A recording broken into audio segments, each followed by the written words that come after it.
chiamo Elvira, ho 29 anni, sono laureata in ingegneria meccanica e mi occupo della progettazione di centraline, quadri di distribuzione, cassette di derivazione e dispositivi per la connessione industriale. Working at GEWISS means operating in a world that is constantly evolving.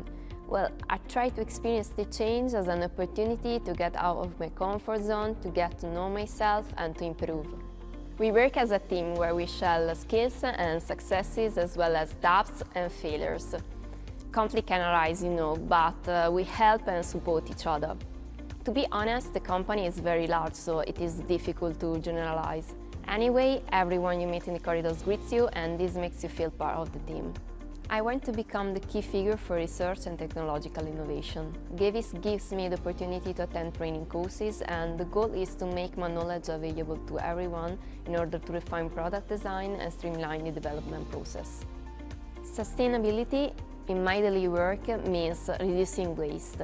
Creating a virtual model of a product and simulating its operation allows us to save on the creation of prototypes and lab tests, resulting in less energy consumption. It is a significant improvement for our environmental footprint. In two words, for me, it means digital twin.